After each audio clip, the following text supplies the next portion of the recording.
I hope you all have a wonderful class. Hey, Beady friends, it's Meredith Roddy from Beadalon and Artistic Wire. Welcome once again to a Michael's Community Classroom class. Today, we are making a scalloped double strand necklace, and we're going to be talking a lot about beading wire, about stringing, and about how to kind of work with the wire and follow its path as you're constructing jewelry. So let's see, right from the get-go. Let's go ahead. Yeah, Felicia, that's great. Let's just take it right from the start. We're going to go right into it. The things that I am using today for this project are Beadalon 19 strand 018 beading wire. Now, the instructions that were included in the sign up for the class called for silver color wire. I just happen to be using bright today. If you have a different type of wire, this is a really versatile project. You could use a 7 strand for this project, even if you wanted to, because that 7 strand is going to give a really good form to this necklace. Now, if I have lost you already with the talk of 19 and 7 strand, I recommend that after we're done today, go ahead back and check out the 5 things you should never do while making beaded jewelry. YouTube video on the Michael's Community Classroom, or I did just find the class that I did for the jewelry making week back in August is another really good resource for all things beading wire. So I definitely recommend checking that out after class today, because we're really going to talk more about the project today rather than the beading wire. But just to know, I chose for my project today 018 19 strand beading wire, and the 018 is the diameter, and that's a really good diameter to choose for this project because I need to go through these bead holes 2 times, so I need to have enough clearance to be able to get 2 bead strands through there. I'm also using some sterling silver metal, some silver metal heart beads. I thought the week before Valentine's Day, wouldn't it be nice to just add some cute little hearts here into the design? I am also using some 8mm rounds. These 8mm rounds are part of an ombre strand from the bead wall at Michael's, and they come in a couple different colors too. I've used these in other projects and I really like them. I'm also going to be using some faceted glass round beads. You could use the gorgeous Preciosa crystal that are on the Preciosa crystal wall at Michael's, or these are glass beads from the beading wall, and they come in lots and lots of different colors and different sizes. So you can design to your heart's content. The other thing you'll need for this project, of course, is a clasp. I'm just using a little toggle clasp. Any clasp will do. A lobster claw, a barrel clasp, anything that you have in your stash. But I really like these toggle clasps, so that's what I'm using for my project today. You will also need some number 3 crimp tubes. Now, on the beading package, it calls for a number 2 crimp tube. So you might say, Meredith, well, it clearly says on that package number 2. And I know from watching your other videos that a number 2 is what you use with an 018 wire. However, we're going to be going through this crimp tube with 4 strands of beading wire, not the 2 that we normally would go through, which is what would a number 2 crimp tube, that's what we would call for. So I'm bumping my size up to a number 3 crimp tube, and that's why I'm using that with this wire. Of course, the tools that we're going to want to have on hand are a standard crimping tool, a wire, a cutter, a nipper tool of some sort. And then I also like using some bead stoppers. These are available on michaels.com. If you search up bead stopper, they'll come up and you'll find some wonderful resources to purchase those from on the michaels.com website. These unfortunately are not in stores, but easy enough to get online. Again, you can substitute so many beads in your stash, and you don't have to be matchy-matchy if you don't want to. You can compare, you can contrast, probably not compare, but definitely contrast as much as you want for that design. Kathy says she loves bead stoppers, best invention ever. I agree, Kathy. I 100% agree. So let's hop right into it. I'm just going to move this off to the side so it doesn't interfere with us too much. And if you're following along in the pattern, and I'm actually going to be following along in the pattern as well today, because it's a follow along kind of an instruction. I didn't pre-string anything because the way that we're building this design, we're actually building this part and this part together. And then we're going to build this part and this part together. Center that a little bit better. And then we're going to build this part and this part together. You get the picture. So we're not, as you might have assumed, building the inside and then building the outside. Okay, it's a little bit of a different way of doing it. And you'll see in just one moment why I decided to construct my piece of jewelry that way. So let's get to step one. And Felicia did just post those instructions in the chat. So a good time to point out that in the chat, if you have any questions, if I'm going a little too fast, if I'm going, maybe not if I'm going a little too slow, but if you are watching live, feel free to put a comment there in the chat. I am reading them and I will see them as I go along. Again, just also to remember, this video will be available to watch on Michael's YouTube channel and tomorrow. About 24 hours is generally how long it takes. So if there's something that just doesn't make sense or you want to go back and skip all the chit chat and get right to the heart of the matter, you can feel free to do that. While you're there, check out all the other Michael's classes. It is an amazing free resource of learning and of inspiration to get you going on your jewelry making and really on any crafting journey. Okay, so I'm going to cut 2 pieces of beading wire that are about 24 inches long. And I don't have a ruler at my fingertips, so I'm just going to go ahead and use my bead mat as a guide. I think it's 10 inches this way and 13 inches this way. I just happen to know that because I cut them all. So I'm just going to do twice, right? But you do need a longer piece of wire to do this project. And then I'm going to just make 2. So I just use the first wire as a guide to go along. And the reason why I hesitated is I do a lot of beading, obviously.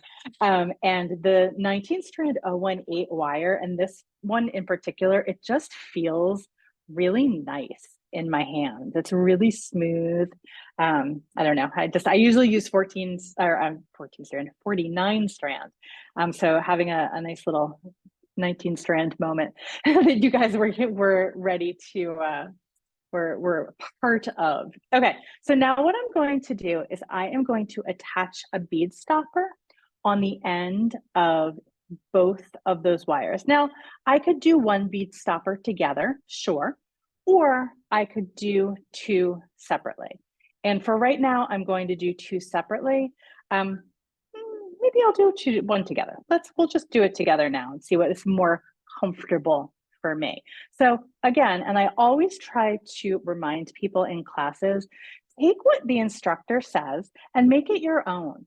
If something isn't quite feeling right for your fingers or it's not working for you, try a different variation. Maybe having 2 wires floating around isn't comfortable for you to do this project. Try locking them together. And if you need to separate them, do that also. Okay, so I've cut 2 pieces of wire. Now on 1 wire, I'm going to thread the following pattern.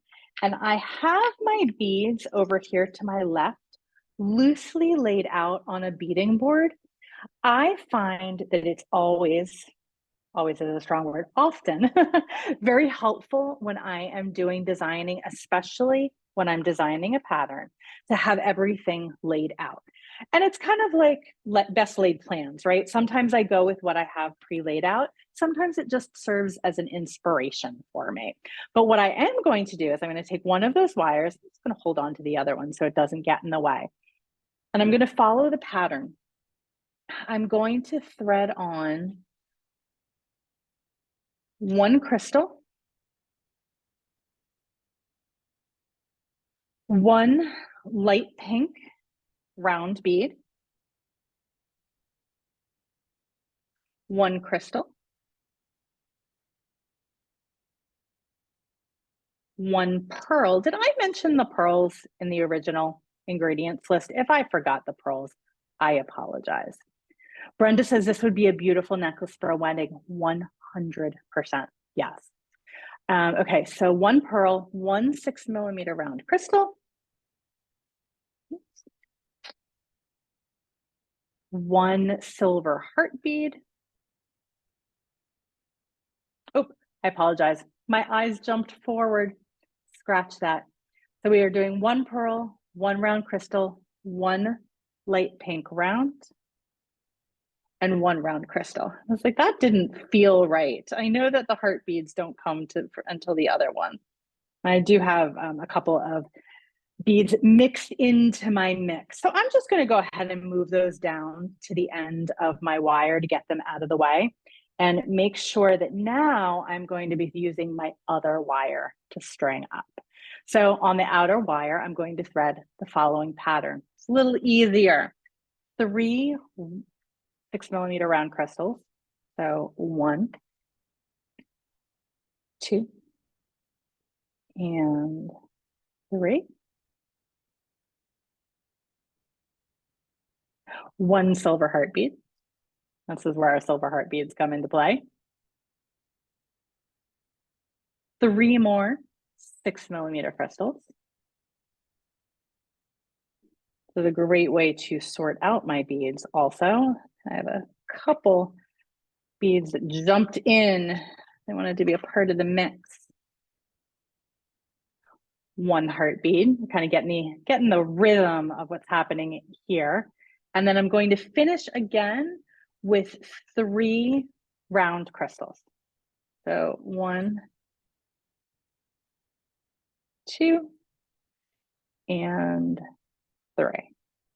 Now my next step, now that I've done all of that, is I'm going to thread 1 glass pearl over both of the wires, okay?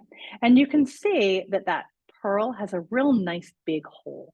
I could actually even do this project with an 024 wire because these pearls have such nice big holes. So I'm going to thread that over both, and I'm going to move all of my beads down together. And you can see that this is going to scallop out a little bit. And I feel, and this is not scalloping out as much. So now I have to think to myself, well, did I mess up on my pattern? Let's go back and see.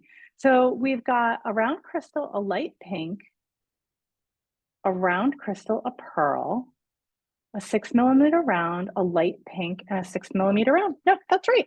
Okay, so we're going to go ahead and do that. Oh, but this is where I messed up in the pattern. On the second one, I need to add 1 more scallop. So you can see here, I have 2 hearts on the bottom, but here I have 3 hearts. So again, just little things to be aware of as you're beading. You want to make sure that you're following your pattern. And not only that, I like to take a pencil when I'm doing beading and mark off when I have done. Generally for me, it's with seed beading when I've done a row, but when I am doing any beading, or especially following a pattern for the first time, it's a really good idea to mark off where you are. Okay, so now I've added the right amount of beads and I'm going to thread through. So both of my wires are going through, and we'll see that I have that nice scallop that I had before. So before I skipped one of the repeats, not such a nice scallop, unless of course you liked how that looked, in which case You make the design your own. So now here's an important point and why we do this, building it along. These wires naturally want to cross. This wire is this wire, and this wire is this wire. So because the wires naturally want to cross in this bead, I'm going to allow them to do that. I don't want to force the wires in a way that's going to make my design out of sync. So now what I'm going to do is I'm going to take the top wire, but it's actually the wire that these beads are going through, and start again with my top pattern. So once again, I'm going to come in here and I'm going to put on a clear bead, going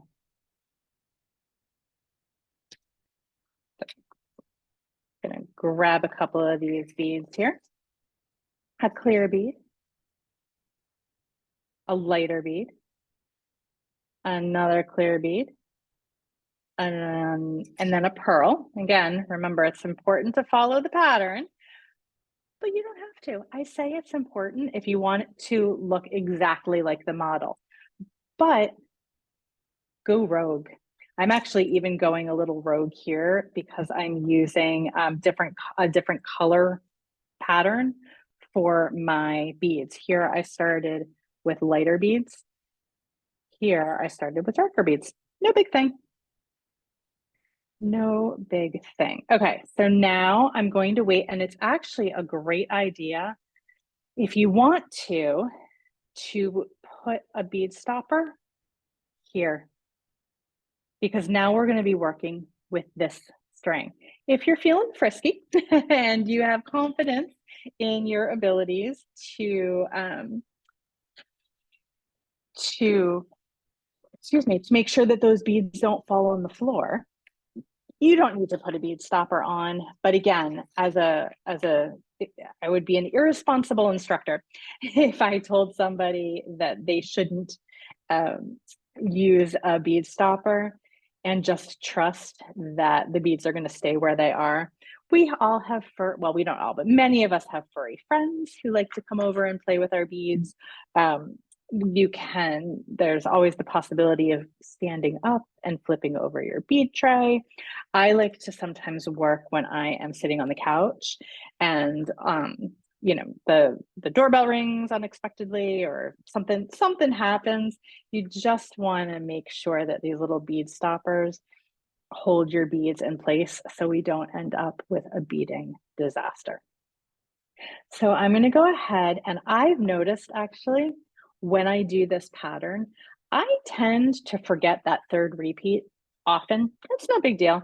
I did it on the very, very first pass, which allowed me to point out what happens and what it looks like when you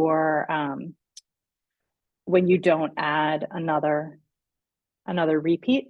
So here I am, I've done the top and I've done the bottom. And at this point, I'm actually not looking at the instructions. I'm comparing it to what has come before. So that helps me sometimes go a little bit faster too with my beading. You don't have to. I just like to point out extra tips and tricks that I do when I'm beading that might help you as well. So now here I am, I've got my 2 beading wires that are going to go through that pearl. And I always like to snug it up and just check and see how we're looking. And for me, so pretty. Quick little aside, I've done a design like this with just this little, almost like a collar, a Peter Pan collar right in the middle. And you could do one strand here and one strand here. Wouldn't that be such a precious design? Of course, I might match my beads here to make it match, but just so if you wanted to stop there, you could. And here again, this wire is coming up this way, and this wire is going down that way. So I'm going to allow the wires to go where they want to go normally, and just continue with my pattern. And so now I'm going to go, I did the medium beads, the light beads. Now I'm going to go with these darker beads. And you can switch up these colors as well, however suits your fancy. All right, so let's go ahead. Amy, I love that suggestion. She says would be pretty with rose quartz instead of glass. I 100% agree. I think that's a fantastic idea. It would be great with the gemstone. It would be beautiful with all pearls, right? You could do bigger pearls and smaller pearls. A little tough to show in a demonstrating environment, just because it's always good to teach with a lot of contrast.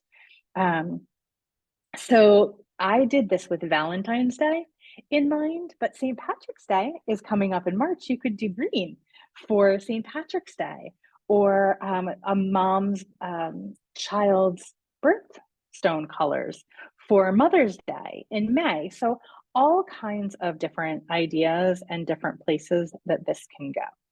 All right, so let me go ahead and continue going. Absolutely. Yep, that's a great idea from Brenda. She said, if I were making a necklace for a wedding, I would use all pearls and crystals. I love these ideas coming in from all of the Beady friends. Yes, 100%. And that's what the community classroom for me is really all about, whether it be beading, whether it be scrapbooking, whether it be lettering, whether it be sewing, whether it be knitting. I'm sure I've forgotten some of the other wonderful makers who teach classes in the classroom. But that's what I love, is the collaboration and the camaraderie. And people come into the comments and play my favorite game, which is what if. What if I did this? What if I used these materials? What if I tried it this way? Sometimes it works and it's a beautiful, beautiful outcome. Sometimes it doesn't work, but I've still learned something really important along the way. So I'm going to go ahead and string up.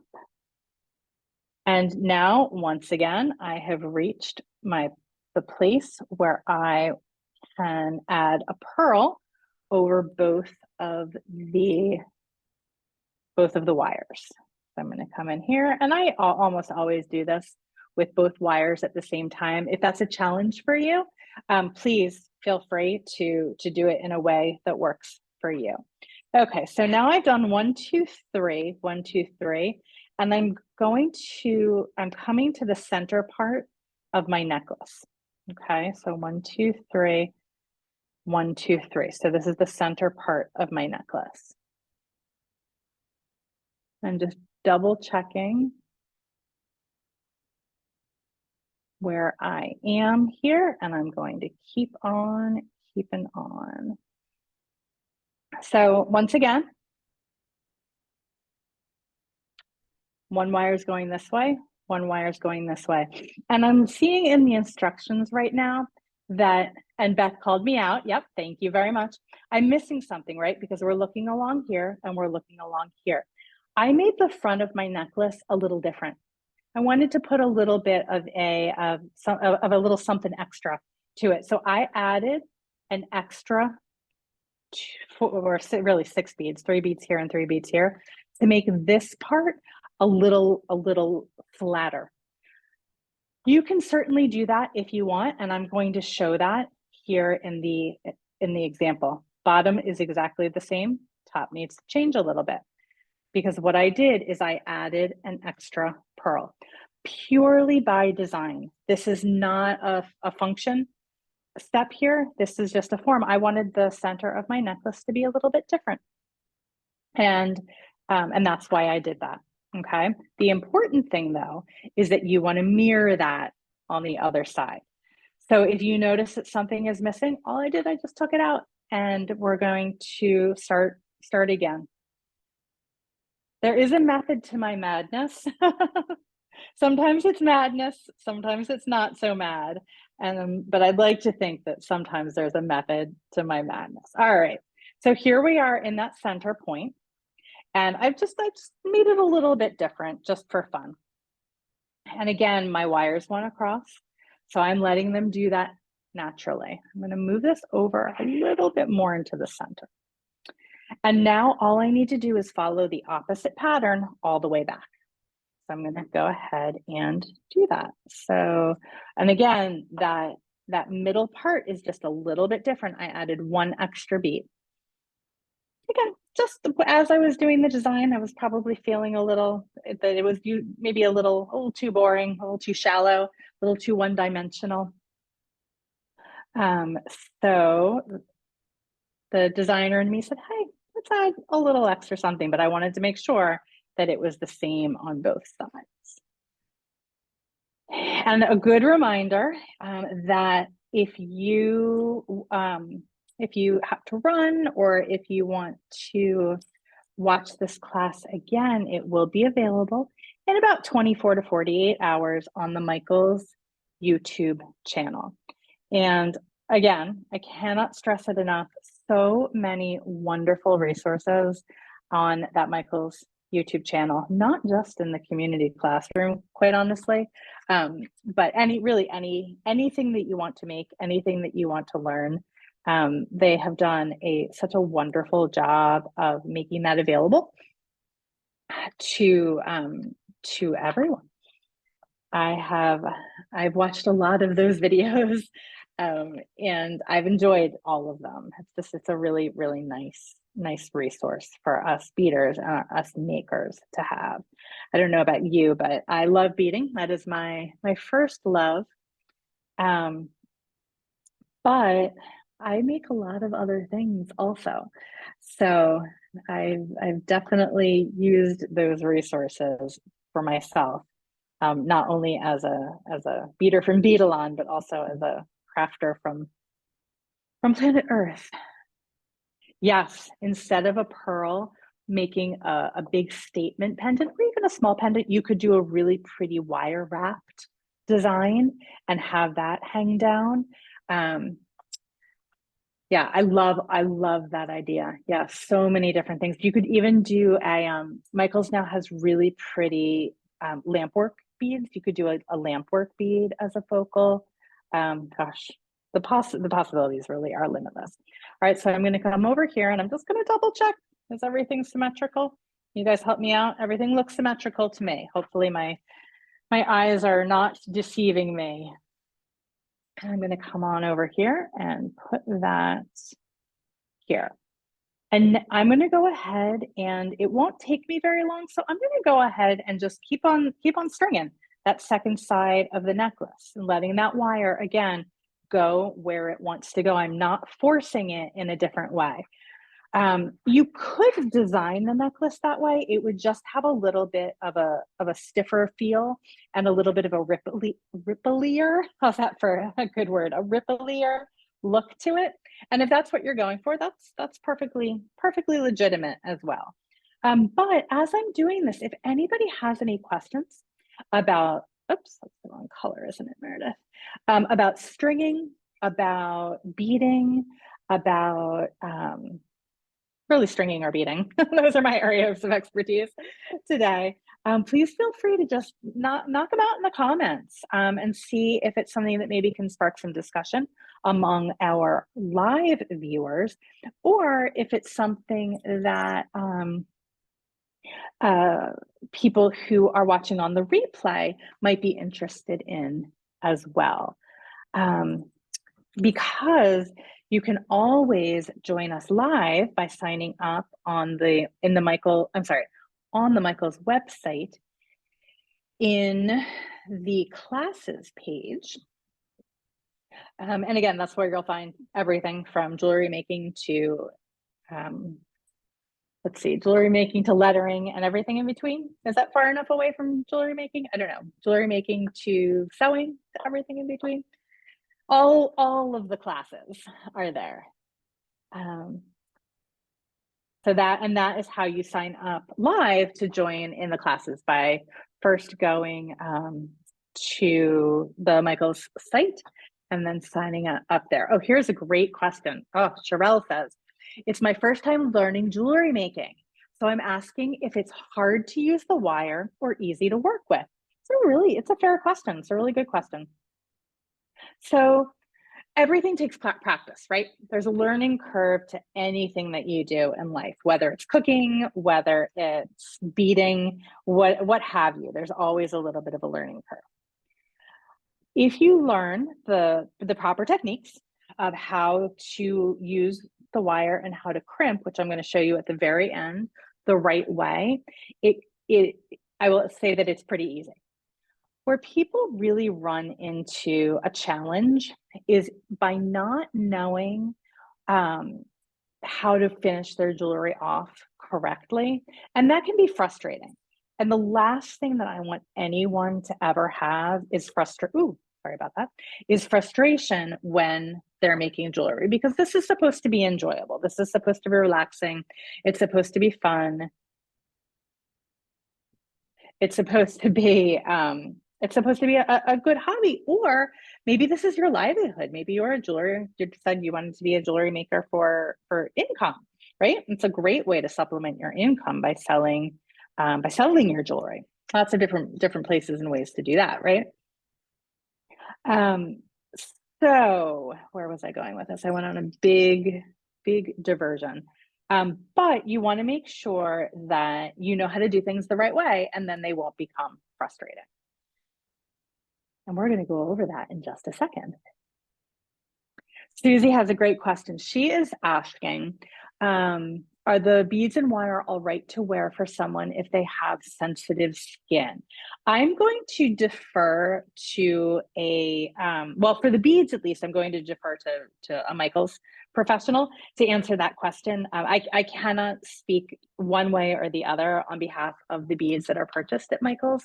That's a great question to post on the Michaels website. But I can say for the wire, of course, the wire is going to be hidden by the beads, but the Beadalon bead stringing wire is 100% stainless steel that is twisted together and coated with nylon. So if you have sensitive skin, it should be okay for you, but I can't guarantee with your particular sensitive skin that you might not have a reaction without meeting you and knowing what kinds of sensitivity you have. But it is 100% stainless steel, and you should be in good shape, at least as it pertains to the beading wire, which I can definitely speak with. Kathy has a great question. She says, what is the finished length of this necklace? When we are done, I'll measure it out for you against the bead board, and then we can see exactly with my count, and I'll put it on also on the end. So I've gone through, I'm trusting, I'm not going back and double checking. I'm just kind of trusting that I did my counts all correctly. And I'm going to come in here and no, I'm not going to do that. I'm going to, how did I finish this up? Right. Okay. That's what I thought. I am going to come in here, and just so that we can see a little bit better, I'm going to come and I'm actually going to put a darker round bead over both of these wires. Okay. In the pattern, I call for 1 6mm bead and 1 4mm bead, the clear ones. I just picked up a different one, I don't know, just because I was feeling a little different. And then I always like to finish my beading design with a smaller bead. So here I've got a 6mm bead. So I'm just going to bring that down and bring everything together. Okay. I might even go to a 4mm bead if I was feeling like I needed that, but I'm feeling pretty good about that 6. Hey, Meredith, Yes. there's a quick question that came in to me. Do you just use wire for necklaces, or can you use stretch magic cord? Oh, that is a good question. Oh, there's so many ways to answer that question, my friend. I have made necklaces with elastic cord before. And it's great because you don't have to worry about a clasp. You just put that stretch bracelet right over your neck and call it a day. It really depends. And I hate answering specific questions with answers like, it depends. But you most certainly could use stretch cord, or you could use leather. I mean, when you walk into the beading aisle at Michaels, there are so many different materials that you can use to make jewelry. My favorite, of course, because I work for Beadalon, is bead stringing wire. But there's a project and a correct, or a correct, I'll be using little air quotes for correct time and a place for every stringing material. So I hope that helps to answer your question a little bit. Okay, so now what I've done when I was talking, I'm just going to bring this up and hope we can get a little bit of a good focus here. I have put on a crimp tube, okay? And again, I'm using that number 3 crimp tube. And in case you've come in a little late, I'm using a number 3 crimp tube because I'm putting 4 wires through that crimp. If I was just using 1 wire, I would use exactly what it says for me to use on the spool of wire, which is a number 2 crimp tube. But because I'm putting 4 wires through, I'm bumping it up to a number 3. So I have my 2 wires coming out here, and I put on half of my clasp. Again, I'm using a toggle clasp. You could use a lobster claw clasp, any clasp of your choosing. I'm going to come back around and through that crimp tube with both of my wires, okay? And I'm going to snug everything up toward my clasp, and I'm going to leave about 1/8 of an inch, 1/4 of an inch, 1/8 of an inch of room here in between my clasp and my wire. Felicia, does that look really blurry to you? I'm having a little trouble getting that focus correct. Is that me and my old eyes, or is that happening? It's happening. It's happening. I wonder why. Is that a little bit better? It is. So Okay. it's just I the think I focusing. just need to get everything out of my background, and we'll be in a little bit better shape. It's like I have my readers on. It shouldn't be that it shouldn't be that blurry. Okay, because this is a very important part, and I don't want it to be unclear. So here I have my wires. I have all of those wires going around and through my crimp tube. I'm sorry, around and through my clasp and through my crimp tube. And I want to try as best I can to make sure that these wires aren't crossed in that crimp tube. This part can be a little fiddly. And when we get to the end, we're like, I want to get this finished. But it's good to take a moment to get this really done right. As this necklace is a good example of how those wires want to cross, right? We don't want them to cross in the crimp. Crimping is a 3-step process. I am using the crimp tool that corresponds to the crimp tube that I'm using. For any more information, and there is a lot more information on crimping, please go and watch one of 2 videos. Either on Michael's YouTube channel, either watch the 5 things you should never do when making beaded jewelry, or the video that I did in August I think it's called Getting Started Making Beaded Jewelry. And that will tell you everything you need to know about what I'm doing now in great, great detail. But I'm going to come in here in the front of my crimp, and I'm going to gently press down. I'm sorry, in the front of my crimping pliers, gently press down. So that crimp is going from round to oval. Then I'm going to come back in the back jaw of my crimping pliers and gently squeeze down. And what that is going to do is turn that crimp tube into a little jelly bean or a crescent. Now what I'm going to do is I'm going to hold the crimp tube perpendicular. The end of this thing is still blurry and hard to see. Let me see if I can fix that really quickly. There we go. I got a new phone, and the focal, it's just nothing is working the way that it used to. And it's very frustrating, and I do apologize. I'm going to come into that front part of the jaw, and I'm going to round that crimp tube around with my crimping pliers. I'm not going to do anything else. I'm not going to do any smushing.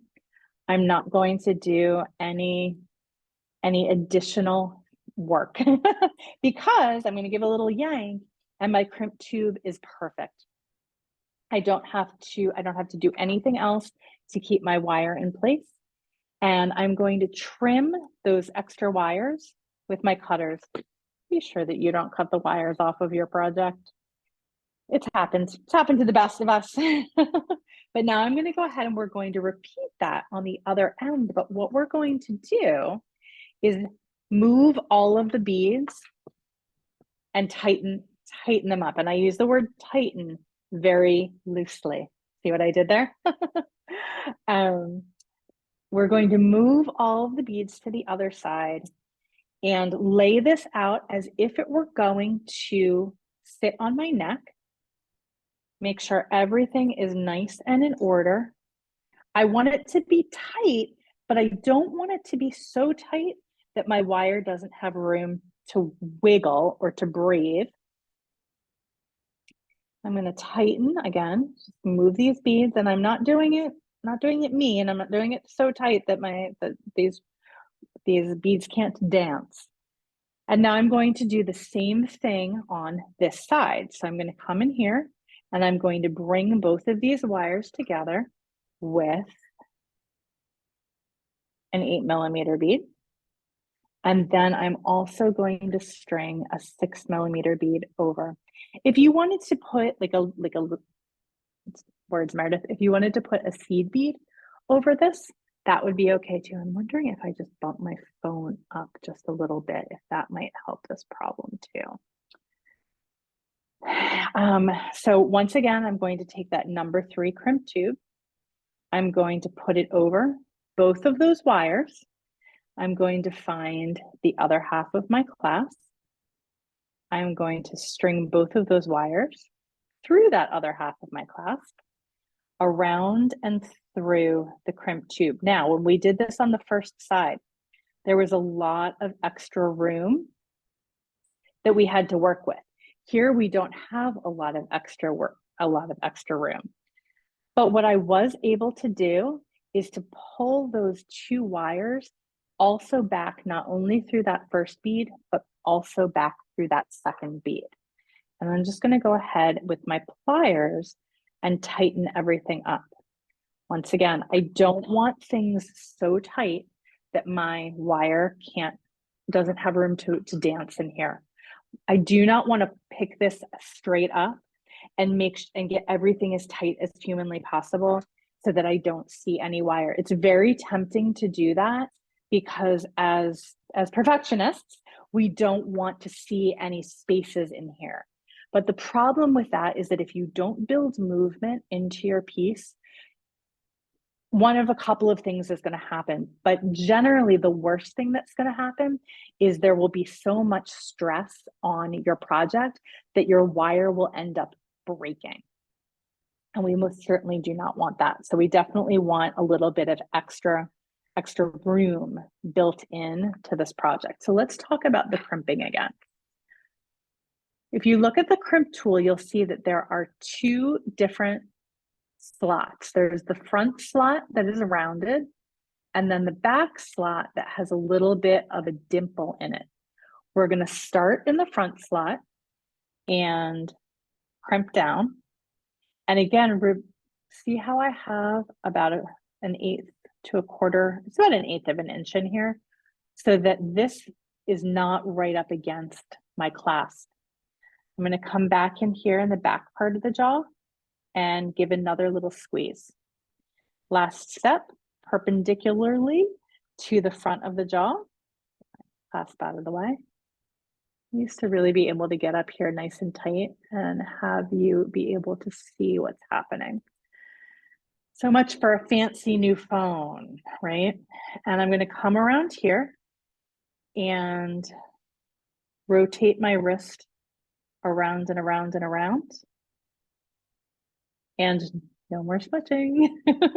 Give a little tug to make sure that that crimp took. And come in here and very carefully snip those wires off. And then we have our finished necklace. Now there was a question before that was, how long is this necklace? So I'm going to make a little room on my bead board and bring it over. And we can see how long it is. Gives me a chance to talk a little bit about the bead board too. So this necklace is about 17 inches. So if you wanted it to be a little bit longer, or if you wanted it to be a little bit shorter, you could adjust your bead counts. You could adjust your sizes of the beads. Tons and tons of different variations, as we talked about before, in making this design. And if you do make this design, please, please, please post it on your socials. And there are 4 hashtags to use. One is Michael's Classes. One is Make It with Michaels. One is Learn with Michaels. And the last one, of course, is hashtag Beadalon. Now, of course, if you want to follow me on Instagram, I am at Meredith Joy Designs. I'm at Meredith Joy Designs. And I love interacting and seeing what everybody posts. I'm going to try this on really quickly. And you can see how it lays when it is on. Again, this class is being recorded, so it will be available in about 24 to 48 hours on the Michael's YouTube channel. There we go. Sometimes it takes me a minute. So this would be great with, let me just move that out of the way. Let me take my other necklace off too. That would be helpful. With a dress or a shirt that had a little bit of a wider collar, but you can see how that 17-inch on my neck, at least, is kind of the perfect look, right? So super fun, super fantastic. Thank you all so much for joining me for class today. Actually, I think I'm going to make this design in a couple more colors. I really like it. It turned out very, very nice. Again, make sure that you check out all of the classes in the Michael's Community Classroom by going to Michael's website. If you have any follow-up questions, please feel free to be in touch with me. I teach 1 class-ish a month for the Michael's Community Classroom, and then we have Sarah Lovecraft, who teaches on behalf of Beadalon as well. But again, there's so many amazing instructors teaching all different kinds of things. So if this is your first time joining us for a Michael's class, well, I'm glad to have you here. If you're watching on the replay, go check out some of those other videos. They're really, really good. And of course, thank you to Felicia. A special thanks and shout out to Felicia, the gal behind the gal who is making everything happen on the backside. I really appreciate all of your help. So that's it for me. Again, I'm Meredith Roddy from Beadalon and Artistic Wire. And until next time, happy beading.